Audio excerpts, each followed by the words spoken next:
Abi Hurairah radhiyallahu taala anhu, keteladanan keluar dari beliau, kalau anda mendengar petunjuk dari Al-Quran dan Sunnah itu baik buat kita, segera amalkan.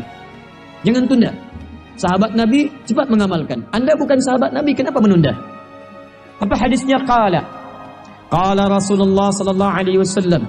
Satu masa Rasulullah SAW pernah bersabda, bima makna sayakunu fi akhir ummati.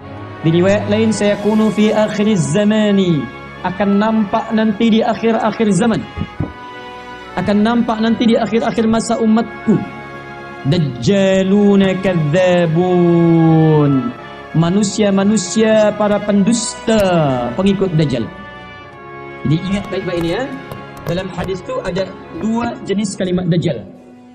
Jenis pertama disebut Masih ad-Dajjal. Masih ad-Dajjal. Kita berdoa dalam salat, ya, dalam tahiyat yang terakhir kita ucapkan Allahumma inni a'udzubika min azabi jahannama wa min azabil qabri wa min fitnatil mahya wal mamat wa min syarri fitnatil masih ad-Dajjal.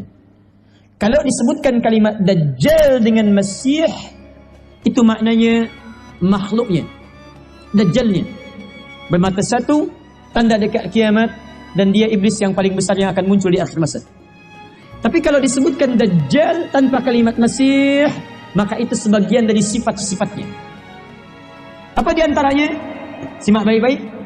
Kata Nabi, awak hati-hati, Dajjaluna kadzabun. Sifat-sifat Dajjal yaitu sering dia berdusta, menipu dia, dusta, kadzab. Maaf, ada kadzib, ada kadzab, itu berbeza. Ingat baik-baik ya, ada kadzib, ada kadzab, itu berbeza. Kalau kadzib itu sekali berdusta, sekali saja, dan itu pun sudah salah. Ya. Saya pernah dusta, Ustaz, sekali saja, ada salah. Ya dosa pula sama. Ya. Awas, kalau dia berkali-kali berdusta, maka berubah kalimatnya dari kadzib jadi sigah mubalaghah, superlatif. Jadi kadzab, kadzab.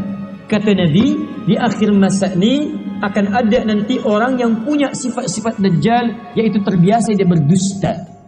Bukan sekali berdusta, tapi dusta itu jadi hobi buat dia. Hobi dusta. Kalau sekali nggak dusta, nggak nyaman hidupnya. Sila perhatikan kalimat Nabi SAW. Akan tiba di akhir masa nanti orang-orang yang kalimatnya menarik, retorikanya cantik, gelarnya pintar-pintar, tapi membawa keyakinan, membawa cakap, membawa informasi yang membuat kita bisa keheranan. Ada orang itu sekarang? Ada. Adalah pahamnya. Ada yang namanya liberalisme. Mohon maaf, ada yang pertama tadi pluralisme, menjadikan semuanya seperti sama. Ada liberalisme. Liberalisme itu pengen bebas semua. Mohon maaf ya, sila buka di kitab suci manapun. Sejak kejadian masa Nabi Lut alaihi salam, dengan dihancurkannya kaum liwat yang Bani Sodom itu, dihancurkan, dalam setiap kitab suci tertuliskan bahwa maaf, lesbian, homoseksual itu dilarang. Bahkan Rusia saja yang mempraktikkan komunisme sekarang mengesahkan undang-undang di pemerintahan mereka yang melarang homoseksual, lesbian. Itu dilarang di Rusia. Sekarang coba lihat. Tiba-tiba ada orang di akhir masa mengatakan kalimat-kalimat yang luar biasa. Kamu homo ya? Iya, itu fitrah kamu saat dilahirkan. Allah quwwata illa billah. Fitrah kamu. Jangankan kita, orang dulu kalau dengar bisa ikutan kaget itu. Sila tuan dan puan lihat di Quran. Bukankah semua makhluk diciptakan berpasangan? Sila cek Quran surah 51 ayat 49, paling kiri di pertengahan. Wa min kulli syai'in khalaqna zawjaini la'allakum tadhakkarun. Setiap makhluk selain Allah, kata Allah, saya ciptakan mereka berpasangan. Supaya manusia mengerti hanya Allah yang tak punya pasangan. Sila selain manusia, binatang itu punya pasangan. Binatang ada yang jantan, ada yang betina. Tumbuhan ada putih, ada benang sari. Ada siang, ada malam. Ada hitam, ada putih. Ada laki-laki, ada perempuan. Bahkan mohon maaf. Binatang saat diciptakan, dia dicipta dengan nafsu saja. Dia tak punya takwa. Jadi kalau binatang berbuat salah, janganlah celak binatang tu. Jangan caci binatang, karena binatang tu tak punya takwa, tak punya dia kecenderungan baik. Tuan-puan lihat kambing tak pakai baju, janganlah usil kemudian mengatakan, kok tampilnya tanpa busana? Ya memang dia tak punya takwa, dia punya nafsu. Tapi Masya Allah, sekalipun nafsunya ada, tapi insting mencari pasangannya begitu luar biasa. Silahkan tuan-puan ikat kambing tu atau sapi dekat-dekat raya nanti di Idul Adha, ikat samping masjid, tiba waktu salat, azan berkumandang, Allahu Akbar, Allahu Akbar, datang syahwatnya, dia tak peduli. Karena dia tak punya takwa. Takwa itu 115 kali disebutkan dalam Al-Quran. Di antara maknanya kecenderungan untuk ibadah. Kalimat takwa pertama di Al-Baqarah ayat kedua sampai dengan ayat 5. Dzalikal kitabu la raiba fihi hudal lil muttaqin. Apa bentuk takwanya? Alladzina yu'minuna bil ghaib wa yuqimunas shalah. Di ketika tuan-puan salat itu bukti dari takwa. Wa mimma razaqnahum yunfiqun. Tuan-puan infak itu bagian dari takwa. Kambing tidak salat. Ya, kambing tidak salat. Karena kenapa? Karena kambing tidak memiliki nilai takwa. Sekalipun dia bertasbih kepada Allah Subhanahu wa taala dengan caranya. Jadi, kalau kambing tak salat, wajar, tak punya sifat takwa. Tapi sekalipun tak punya takwa, dia pandai mencari pasangannya.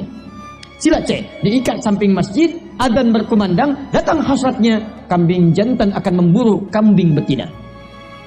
Saya nak tanya pada tuan dan puan, pernah adakah kambing homo di Selangor ini? Ada sapi yang lesbi? Tak ada. Hewan pun tahu pasangannya. Karena itu tidak perlu menjadi muslim dalam tanda petik. Tidak perlu kemudian seseorang, misal, tidak harus kemudian dia menjadi muslim untuk memahami pasangannya. Saya cakap ini dalam tanda petik, kita mengajak orang masuk Islam. Tapi bukan hanya orang Islam, jadi manusia saja cukup. Jadi manusia saja cukup dengan akalnya untuk mencari pasangannya. Sila lihat. Allah ciptakan Adam dengan siapa? Dengan Hawa. Adam laki-laki, Hawa perempuan. Allah tak ciptakan Adam dengan Adam. Tak, tapi Adam dengan Hawa. Dari dua ini muncul keturunan. Jadi cukup dengan sifat kita sebagai manusia, kita bisa mencari pasangan yang terbaik. Tiba-tiba ada umat di akhir masa mengatakan LGBT itu fitrah, homoseksual itu fitrah, lesbi itu fitrah. Ini kata Quran. Pemahaman semacam ini yang akan muncul di akhir masa itu lebih berbahaya daripada godaan iblis. Bahaya. Kenapa? Ada orang digoda oleh iblis, dia musyrik. Ketika dia musyrik, dia punya kesempatan untuk bertobat sebelum nyawanya sampai di kerongkongan. Dia berpeluang mendapatkan hidayah. Tapi paham semacam ini, dia bisa menghambat orang lain mendapatkan hidayah Allah Subhanahu wa taala. Ada non-muslim datang bertanya, saya nak masuk Islam, bagaimana caranya? Dia cakap, untuk apa masuk Islam? Semua agama itu sama. Ketika seorang yang mendapatkan hidayah, dia cegah dia mendapat hidayah. Semua agama sama, tak perlu masuk Islam.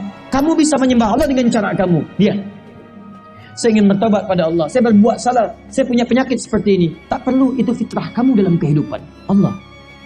Ini umat sangat berbahaya. Paham yang sangat berbahaya. Kata Nabi akan muncul di akhir masa. Bahkan Imam An-Nawawi menerangkan, memberikan keterangan syarah dalam hadisnya, orang ini tiba-tiba akan muncul dan membuat keributan di masyarakat Anda. Jadi kalau dia datang, pasti akan ada keributan. Kalau dia buat seminar, buat kuliah, buat misalnya tajuk tertentu, dia bicara di hadapan umat, umat itu pasti akan ribut.